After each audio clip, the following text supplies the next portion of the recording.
Well, my charge is simple, is that it's that most of the media, at least, has ignored or failed to challenge the assumptions on which current management is based, many of the things that we're talking about this evening, and that in favouring simplistic celebrity and other stories, it has in effect turned itself into an agent of the status quo, and that is as much part of the problem as part of the solution. There's a good example this week, I think, in the reporting of Marks and Spencer's annual results, where what we've really heard about is renewed speculation over the future of the chief executive, Mark Bolland, and have they got the fashion right for the autumn, and absolutely nothing about Marks and Spencer's attempt to ensure it's actually going to be around as a retailer in 30 years' time in a radically different and resource-constrained world, which is their plan A.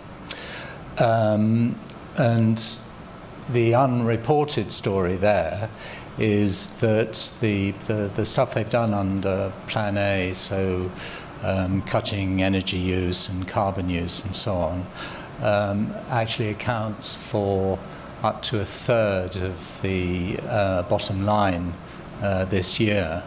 And so actually, in this case, the story of the contest between the short term and the long term, whether actually M&S is going to be allowed to pursue this long-term vision, matters a great deal to all of us, but you wouldn't actually guess that from the media coverage.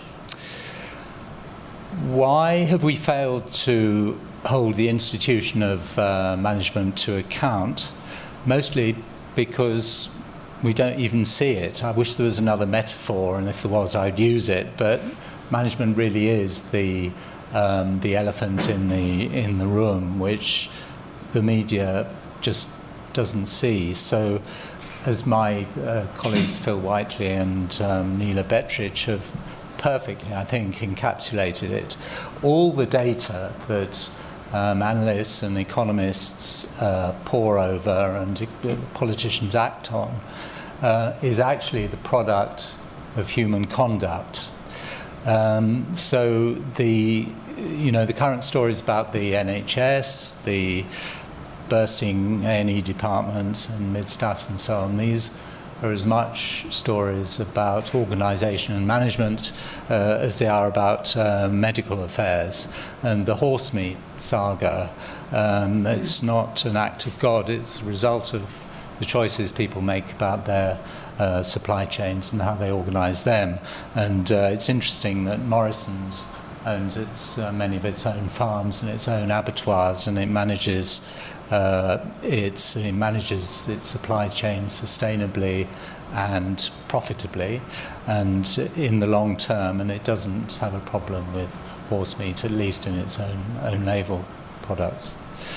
And of course LIBOR and indeed the whole management crisis are in large part the result of issues, glaring issues that arise in management and governance. So I just to move over to a hopeful side. I was going to say optimistic, but I now say hopeful after listening to Raj. But some people do get it and have the courage to say so. I was at a very interesting lecture in the heart of the City of London last week to an audience of the city great and the good, and it can only be described as a call to arms. And the speaker declared that capitalism was in crisis. The next 10 to 30 years would be critical to the future of humanity, and he quoted historian Tony Judd, "We were in danger of being boiled alive like a frog without realizing it." like a frog in a pot. And he traced back the origin of what was happening now explicitly, quite explicitly, to the business of business is business views of Milton Friedman and the Chicago School, and as he said, the completely wrong-headed view that you could increase shareholder value without paying attention to the other stakeholders.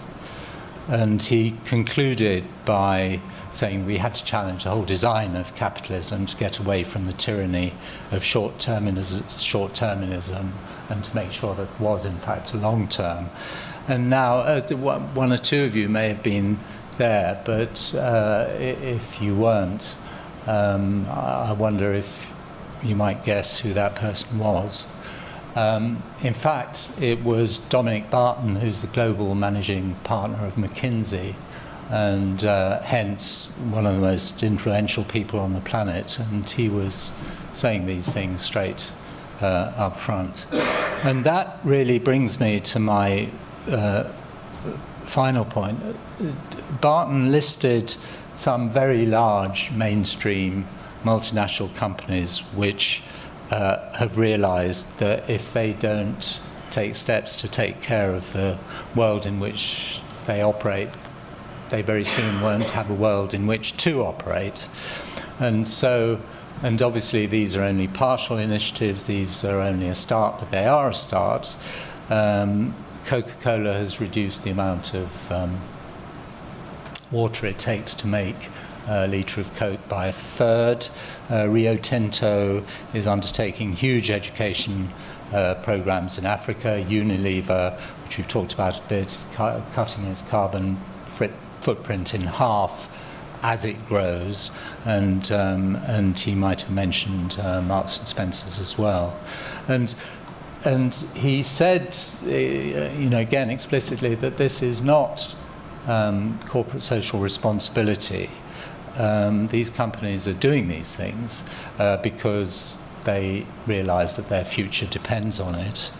And so the question then is, why aren't other firms, perhaps less in the eye, in the public eye as these ones, stepping up and doing the same thing?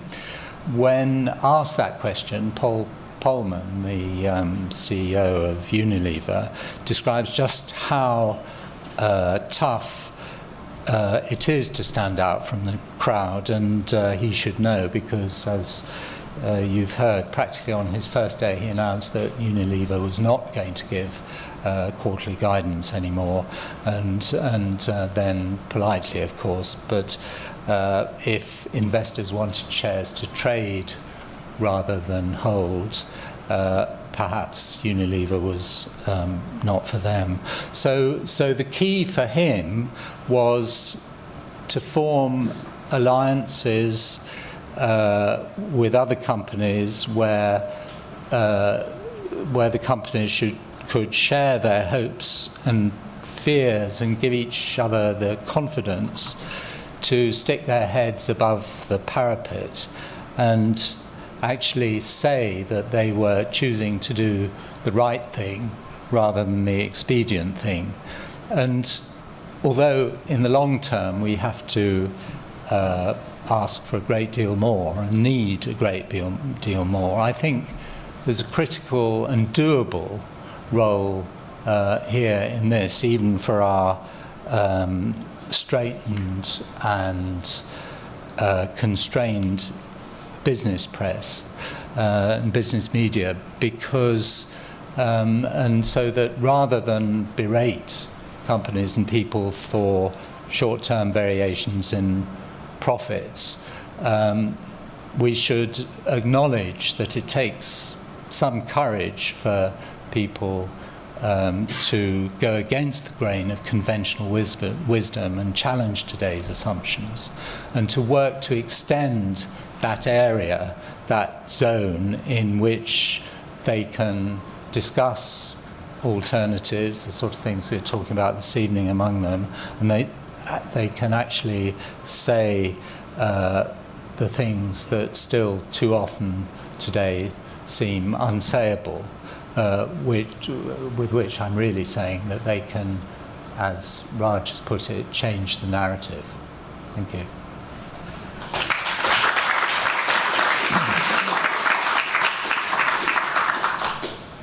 Simon, I was remembering some of the early days when we were young journalists, when, if you remember, we were working for the Lancashire Evening Post.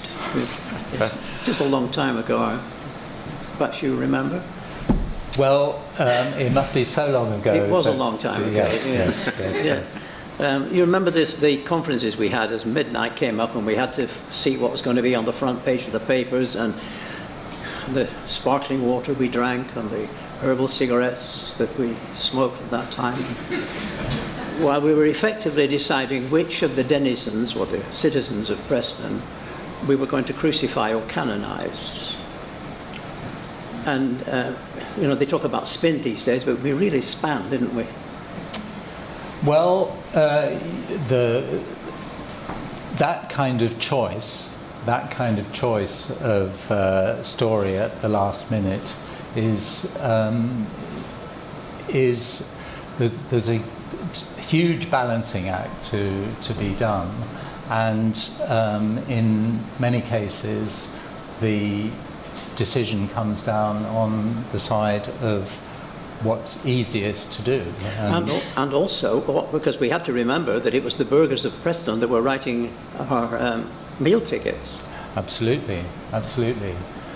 No, I mean I think the thing you're getting at there is that the reason why the press has sort of failed in this way is that it's absolutely part of the same, has fallen into the same short-termist trap as everything as the other companies. So actually the unscrupulousness in getting a product to sell papers, so phone hacking, is really no different from someone putting horse meat in the beef, and it's the same impulse. So it's fully complicit in that short-termism, which again makes it very difficult to view it from the outside. As soon as that was over, we had to start sending out the young cubs around Deepdale and Frenchwood, didn't we, just to see if we could find stories that would make the readers weep or get angry. Yes,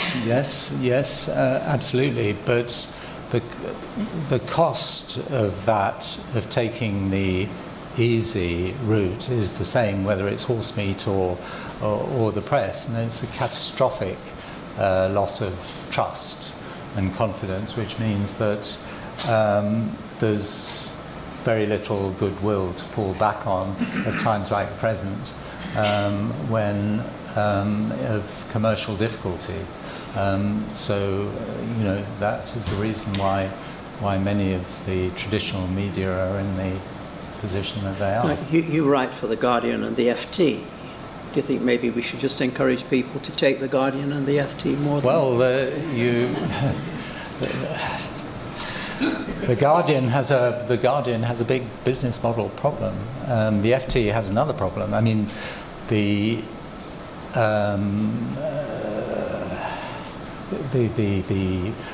Financial Times has a very good, I have to be careful what I say here, but the Financial Times has a very good job of servicing its readership, and I think it's extremely good on economics, but on management it's as guilty of ignoring the kind of issues we've been talking about this evening as everybody else. Thanks, Simon.